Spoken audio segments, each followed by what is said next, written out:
Oi, pessoal, sejam bem-vindos à SMV20, a Semana de Marketing e Vendas para Startups e Empresas de Tecnologia, uma iniciativa da Clint em parceria com a Distrito e a Darwin Startups. Eu sou a Roberta Silva, e vou estar aqui ao longo da semana mediando os bate-papos da trilha de Customer Success.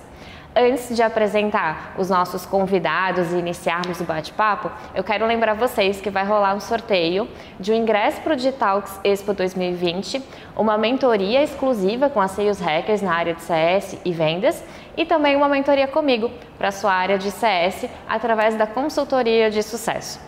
Para participar é bem simples, basta fazer um stories no seu perfil do Instagram, mostrando que você está assistindo aqui a SMV, usar a hashtag SMV2020 e marcar a página da Clint e dos parceiros, Digitalks, Sales Hackers e a Hubs. O sorteio vai rolar na sexta-feira, às 19 horas, no Instagram da Clint mesmo. E agora, vamos para o papo! Oi, pessoal, vocês estão prontos para, com certeza, mais uma aula aí? E hoje não vai ser diferente dos últimos episódios que nós tivemos juntos. Espero que vocês tenham acompanhado todos os outros também. Mas hoje a gente vai bater um papo que eu particularmente sou apaixonada, que é uma questão um pouquinho mais cultural da área de CS, de Customer Success. Para falar com a gente, eu trouxe aqui a Bia. Bia, por favor, se apresenta para a gente. E aí, pessoal, tudo bem? Então, eu costumo falar que eu sou Bia de Bianca, né? Meu nome, mas todo mundo me chama assim, então fiquem bem à vontade. Vou contar um pouquinho sobre cultura de CS e o sucesso do cliente com um olhar um pouquinho diferente que é para o nosso cliente interno e algumas coisas que a gente pratica aqui no Olist. A Olist, ela fica em que cidade, Bia? Curitiba é o nosso escritório maior, mas a gente tem escritório em São Paulo também e time remoto no Brasil e na Europa. Então, hoje a gente fala que nós somos um time distribuído, porque nós temos pessoas em todos os lugares do Brasil e fora do Brasil também. E aí eu acho que já entra essa grande dificuldade de fomentar a cultura de empresa, de aquecer essa questão organizacional. Mas você começou numa operação de CS. E aí, em que momento que você se achou como CS para interno ou para colaborador, enfim? Legal, Robs. Acho que para isso acontecer vem um pouco antes de eu ter entrado no momento que nem era Olist ainda, era Solidário, lá em 2014. Então, eu tenho um ponto que normalmente as pessoas aqui dentro gostam, que é ter acompanhado e vivido a história da Solidário/Olist desde o começo. Então, quando eu entrei lá em 2014, contando já comigo, com o Thiago Dalvo, que é o nosso CEO, nós éramos em 6 pessoas numa mesa de jantar, assim, numa sala. Hoje, esse mês, a gente já vai ultrapassar 400 colaboradores. Então, Ufa, durante esses 6 anos dá aí, calafrio. então, é um crescimento mega grande, né? A gente passou por N desafios, N momentos muito importantes. Isso me fez passar por todas as áreas da companhia, entender a operação de tudo um pouco, mas desses 6 anos, 3 deles eu acabei me concentrando mais em Customer Success e construir essa frente dentro do Olist lá em 2016, quando a gente tinha aí um aninho de empresa, a gente era pequeno ainda, mas a gente já tinha essa visão do cliente no centro, né? E essa é a nossa razão de existir. Então, isso começou lá, eu fiquei durante 3 anos nessa frente, e depois a gente viu outras necessidades da empresa, olhando o colaborador como um cliente interno e pegando todo esse background, essa bagagem de CS e trazendo para o nosso colaborador também. Então, acho que a construção da história, participar de todo esse processo me ajudou bastante. Passar por todas as áreas da empresa também é um ponto-chave, mas ter começado em CS, trazer esses ensinamentos para a parte de clima e cultura hoje no Olist fez toda a diferença, né? Então, desde o ano passado eu sou coordenadora de clima e cultura e um dos meus desafios é fazer com que a gente dissemine a cultura Olist, os valores para a empresa como um todo, pensando num crescimento acelerado aí de contratação toda semana, né? Então, são vários pilares aí que a gente tem que se preocupar, e vindo de CS eu tenho um grande compromisso de mostrar que o nosso cliente está no centro de toda a nossa razão de ser e trazer isso como uma cultura empresarial de fato, que é o que a nossa metodologia de CS prega, mas nem sempre a gente consegue fazer, ou não é muito fácil, né? As Uhum. empresas têm um pouco de dificuldade nisso. Então, acho que esse background me ajudou aí a fazer esse paralelo entre o CS e o CS para RH ou para o cliente interno. Que bacana. E olhando para essa questão de o CS é um departamento, no começo da empresa, às vezes uma coisa forçada, e naquele segundo momento que o CS vira a cultura de todos os departamentos, não é só a Bia, que é a pessoa chata, que fica naquela sala escura embaixo da escada, que fica falando que o processo de todo mundo está errado. Quando que essa virada, conta um pouquinho pra gente. Legal. Acho que quando a gente vai pro RH, e isso talvez seja uma visão que ajude a humanizar um pouco mais o CS como questão de cultura, é a gente olhar para o outro como pessoa, como ser humano e como comportamento. Então, acho que isso dentro do setor de RH é muito forte e me ajudou a entender que o conceito de cultura é um conjunto de comportamento, né, das pessoas, seja o indivíduo ou um grupo, e que é em cima desses comportamentos, dessas ações do dia a dia, né, então pensamentos que se traduzem em ações, que é uma forma da gente colocar o nosso cliente no centro. Então, isso para mim vem como esse primeiro passo pensando em cultura, né? E aí, como que a gente faz as pessoas absorverem essa cultura no dia a dia e praticarem, externalizarem e serem exemplos para outras pessoas e criar aquele efeito dominó positivo, digamos assim. No momento que a gente vai para CS como área, aí eu vejo que a gente processualiza um pouco dessa cultura em ações de dia a dia, em rotina, em meta que a área tem que cumprir, colocando o cliente no centro. Se a gente tenta fazer esse movimento ao contrário, eu crio primeiro o processo sem instaurar o mindset, o comportamento das pessoas, eu tenho um gap aí no meio, eu tenho uma quebra de pregar algo que não condiz com a realidade ou com que as pessoas não consigam visualizar que elas estão praticando de fato no dia a dia, que elas trabalham de fato pelo cliente na sua rotina. Então, esse foi um dos meus primeiros desafios de entender o comportamento aqui dos Olisters, como que a gente entende mindset, faz mudança de mindset com pessoas que não é de um dia para a noite, levam um tempo, como que a gente faz essa mudança de mindset num crescimento acelerado de contratações de mais de 200 pessoas entrando nos últimos 6 meses, que vieram de backgrounds muito diferentes, e eu vou ter que fazer ela mergulhar numa cultura talvez muito diferente do que ela estava acostumada até então. Então, ver esses pilares de comportamento, fazer o Olister dar exemplo, porque a Bia é coordenadora de clima e cultura, mas eu jamais faço isso sozinha. Eu tenho o time da empresa inteira me ajudando a dar esse exemplo e praticar isso no dia a dia para de fato acontecer. E a gente externalizar isso nas nossas ações. Então, foi bastante esse olhar em comportamento humano, para depois a gente traduzir isso em processos de onboarding de contratação, em treinamento, em onboarding funcional nas áreas de trabalho, em outros treinamentos e momentos de vivência para as pessoas trazerem isso mais forte na jornada que elas estão construindo aqui no Lixe e externalizarem isso no dia a dia de trabalho delas, porque eu gosto de dizer que o ser humano ele só vai mostrar aquilo que ele vive. Então, eu só vou me preocupar com o sucesso do cliente de fato se eu tiver alguém aqui dentro preocupado com o meu sucesso como colaborador. Uhum.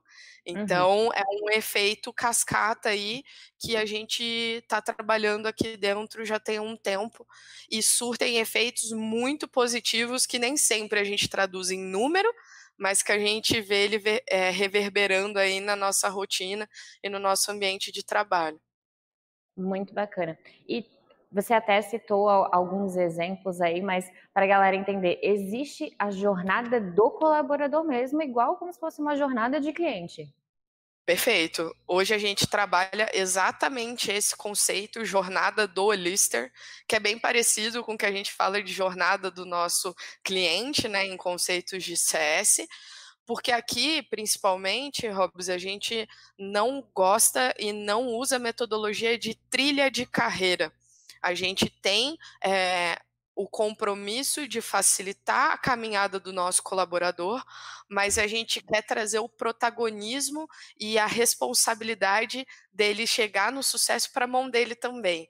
E a Uhum. empresa, ela atua como um facilitador. Então, quando um colaborador entra aqui, a gente tem vários pontos de contato, como o RH, para trazer eh, essa jornada e essa facilitação ao longo do período que ele está aqui, e uma delas é expor esse conceito de jornada do Olister. A gente se baseia bastante no conceito da jornada do herói, para alguém que queira pesquisar um pouco depois o que Uhum.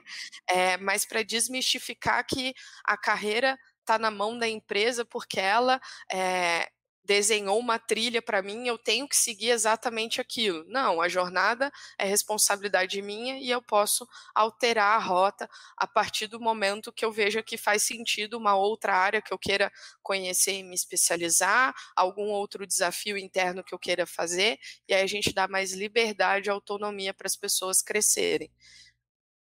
Muito bacana, muito você percebe que é conciso, é processual, não é balela, não é papo furado de startupeiro. Não. Aqui a gente é muito mais de fazer do que de falar, sabe, Hobbs? Então, para eu chegar aqui e estar contando essas coisas é porque a gente já fez algo antes para eu falar que, ó, funciona ou está funcionando com a gente está chegando em resultados, então a gente gosta de se concentrar em fazer o trabalho duro, testar um MVP, escalar rápido, ver se dá certo, contar isso para as pessoas para que elas possam ampliar os seus horizontes e errarem menos coisas do que a gente teve que errar descobrindo algumas coisas novas, né?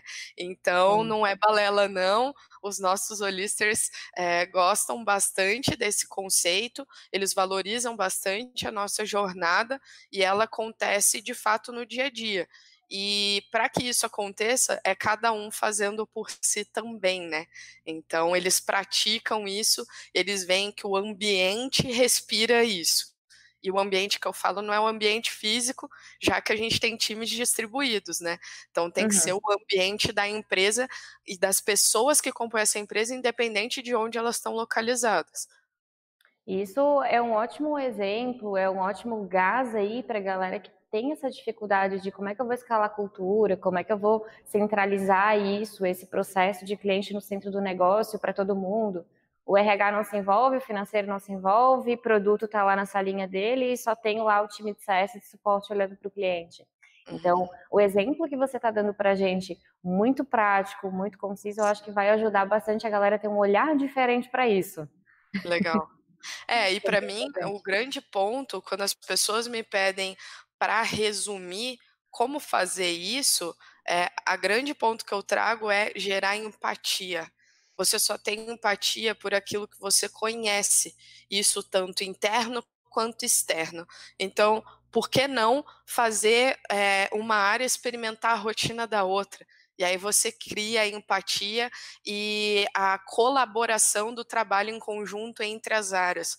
Por que Uhum. não fazer o Olister experimentar a rotina de um cliente externo, nosso lojista ou nosso consumidor final, considerando nosso modelo de negócio? E aí você cria a empatia do que aquele lojista enfrenta de pontos positivos e pontos de melhoria que o Olister tem que fazer para a rotina dele ficar melhor.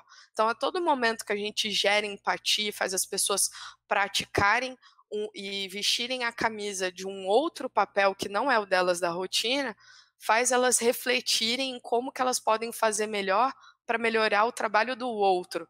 Então, essa é uma das grandes práticas aí que eu deixo como dica, que é para as pessoas gerarem empatia como via de mão dupla. Então, não é só o desenvolvedor entendendo o trabalho de customer success e como que a gente trabalha para o sucesso desse cliente. Não, é o CSM entendendo a rotina do desenvolvedor, a complexidade do trabalho dele, que não é só fazer um botãozinho e é muito fácil porque é Uhum. só um botão. Tem muita coisa por trás disso. E eu só sei se eu vejo como que acontece e eu gero a empatia.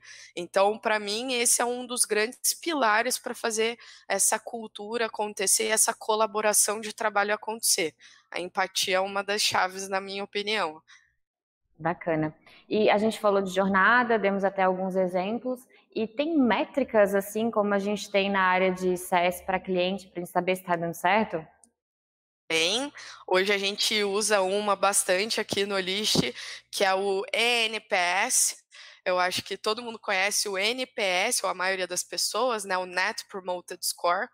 E aí a gente traz ele para a realidade do colaborador. Então é o Employee Net Promoted Score, que a gente aplica aqui numa frequência trimestral para entender o engajamento e o retrato da empresa naquele momento da aplicação. E a partir dessa pesquisa, a gente cria vários planos de ação junto com as business partners trabalhando nas áreas, que é o nosso RH, dentro das Uhum. áreas de trabalho, e junto com os times também, o que a gente pode fazer para ficar melhor. Então, essa é uma das métricas que a gente usa já desde 2017, 2018, desculpa, e tem nos ajudado a entender momentos específicos e ações específicas e pontuais para ter um resultado de curto prazo em melhora do ambiente de trabalho, do engajamento das pessoas e da necessidade das pessoas também. Bacana. E se a gente for olhar para turnover, é tipo churn? Exatamente. Aqui a gente olha e tem como uma das métricas de monitoramento o turnover, e entender o motivo do turnover é essencial para entender, para saber onde está o gap e onde a gente precisa fazer ajuste. Então, o turnover foi por alguma falha de seleção, ou por um não acompanhamento próximo do gestor, ou porque ele não teve o treinamento adequado, não se sentiu acolhido pela empresa e não se sentiu desenvolvido, ou chegou em algum momento, ele queria um desafio, né, o Olister, homem ou Uhum. mulher, queria um desafio maior e não era o momento, não foi comunicado da forma correta, a gente não mostrou um plano de desenvolvimento para que ele se sentisse acolhido. Qual foi o motivo para que isso acontecesse, a gente fazer readequações? Além disso, já que você tocou nessa meta de turnover, Hobbs, aqui o nosso time de recrutamento e seleção atua muito como um time de vendas, quase, com meta de conversão, quantidade de vagas fechadas final do mês, quantos leads ou quantos, no nosso caso, Legal. currículos que a gente tem que ter no funil e como que esse funil vai acontecendo para chegar no final do mês e eu ter as vagas fechadas. Então, a gente traz muito metodologias de outras áreas, vendas, CS e tudo mais, para incorporar no RH e ser uma área extremamente atuante de desenvolvimento das pessoas e preocupada de fato com as pessoas, não só na fala, mas na prática. Uhum. Então, acho que isso é um ponto legal de citar também, que é um pouco diferente do que outras empresas fazem, do formato que o nosso RH aqui trabalha. Que bacana. A gente bateu um papo aqui, até conectando com os outros episódios para vocês também assistirem. A gente bateu um papo sobre churn com o Edu Tavares e sobre Uhum. NPS e outras métricas de satisfação com o Lucas Hansel. Então dá para conectar esses aprendizados aí. E teve uma conversa Legal. muito bacana com o Joãozinho, que a gente falou sobre treinamento de área de CS. Quando a gente está olhando Uhum. para essa estrutura que você explicou para a gente, de CS para colaborador, de trazer o RH bem atuante, com metas muito parecidas com o que a gente vive no dia a dia fora do RH, o treinamento também está muito dentro disso, né? E acaba sendo responsabilidade do RH, da liderança? Como é que funciona essa parte de propagação de treinamento olhando para CS colaborador? Legal, eu acho que é uma responsabilidade compartilhada. O RH entra nessa jogada, mas a área ela tem que fazer a manutenção e reverberar isso ao longo da jornada desse colaborador com a gente. Então, um exemplo que eu gosto bastante de citar é que hoje, quando um colaborador entra na empresa, ele passa por um onboarding institucional de 3 dias. Então, os 3 primeiros dias dele é entendendo o contexto da empresa, qual o mercado que a gente está inserido, qual o nosso futuro, mas dentro disso a gente faz uma vivência de como que é o nosso cliente interage com a gente e como que é interagir com o produto Olish. Então, todo mundo tem acesso ao nosso produto, todo mundo experimenta junto, veste, né, coloca o chapeuzinho de cliente e faz essa experimentação para começar, tá? Para dar um gosto. Isso é independente da área que a pessoa vai trabalhar. Então, eu tenho um onboarding com o desenvolvedor, financeiro, RH, vendas e CSM, todo mundo fazendo isso, e aí já trocando figurinha.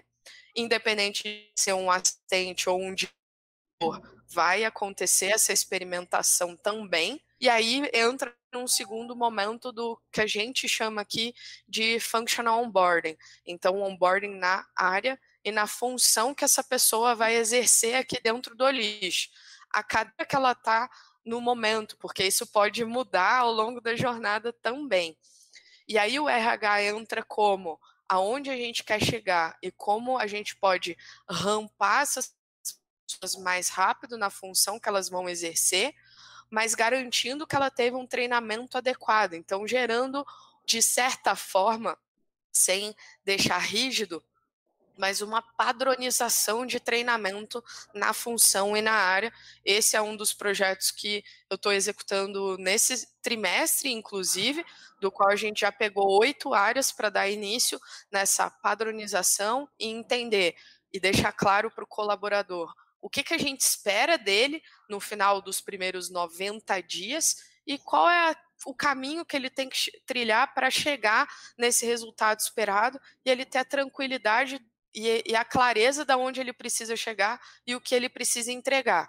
E aí a gente vai inserindo o contexto do nosso cliente externo na prática em toda essa vivência, mostrando interação e job rotation com outras áreas, mostrando que a métrica que ele tem que perseguir interfere no resultado desse cliente no dia a dia e na estratégia principal que a gente está visualizando como médio e longo prazo. Então, isso vai acontecendo ao longo da jornada. Eu dei exemplo dos primeiros 90 dias, mas ela tem que reverberar a jornada inteira, independente do tempo de casa que essa pessoa tem. Então, aí entra um desafio, né? Como trazer o cliente como centro do trabalho de uma pessoa que tenha o tempo de casa como eu, 6 anos, mas a pessoa que está 6 dias, há 6 semanas, há 6 meses. E aí a gente vai mudando um pouco a ótica, porque a mesma coisa que acontece para a CS é a ótica do cliente, o sucesso para ele vai mudando ao longo da jornada. Para o colaborador não é diferente. E aí a gente tem que acompanhar essa evolução e ir inserindo esses contextos e dando profundidade no treinamento e na visão analítica, visão estratégica desse colaborador ao longo da jornada dele também. Muito bacana. Gostei de tudo isso daí que você falou, Bia. Quero fazer amanhã na minha empresa. Por onde eu começo? Bom, o que eu vou falar do jeito que eu comecei aqui quando eu recebi esse desafio de RH e de clima e cultura. O primeiro ponto, Hobbs, foi eu entender o que faz as pessoas estarem aqui.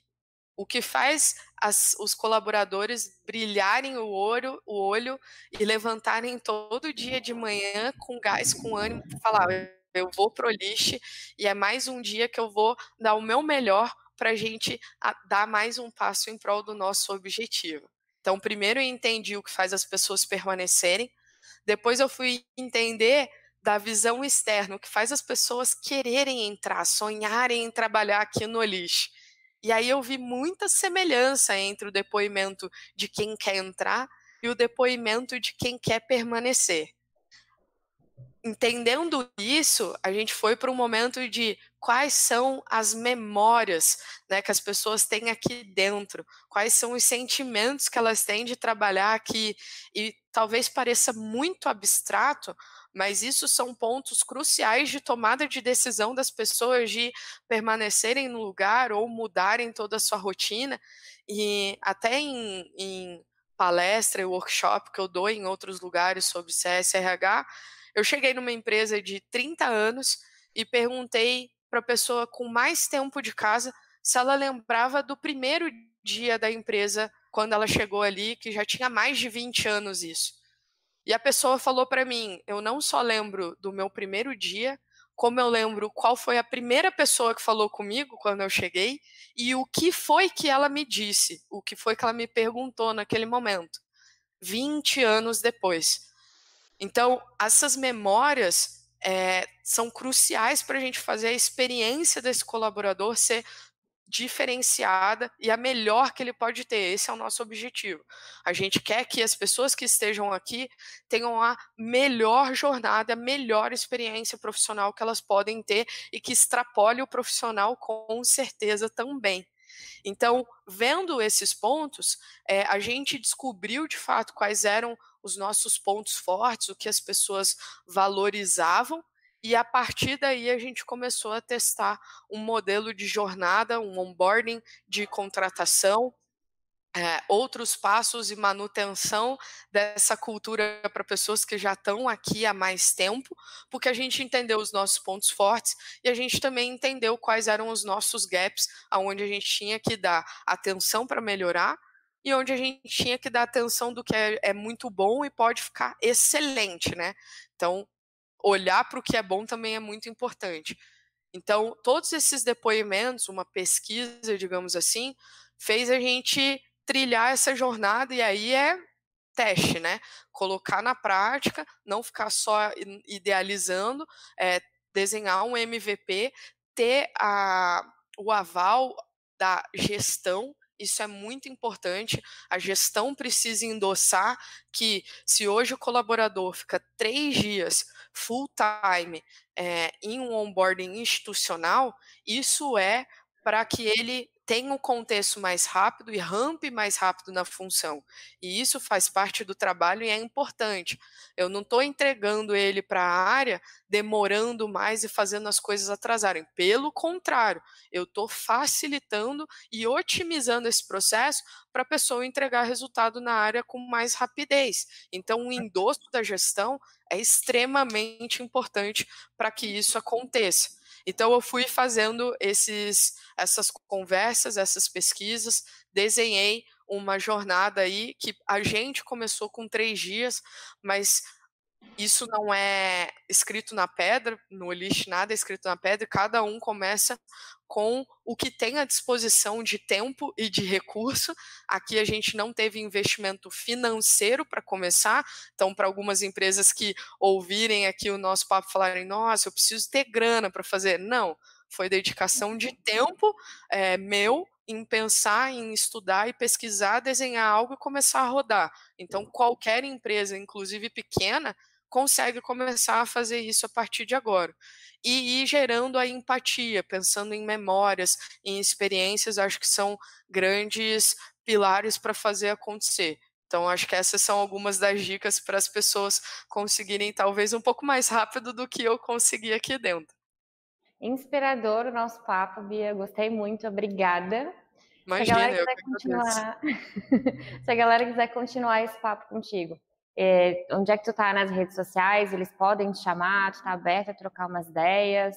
Com certeza, podem me achar no LinkedIn, pessoal, Bianca Paraguaçu ou Bia Paraguaçu, vocês vão conseguir me achar com facilidade por lá. Eu estou totalmente à disposição, adoro trocar figurinha, então o que eu puder ajudar, estou por aí, só me chamar. Ótimo, muito obrigada. Você que está assistindo aí, a gente também, obrigada pelo seu tempo. Bia, obrigada. Eu que agradeço. Valeu, pessoal.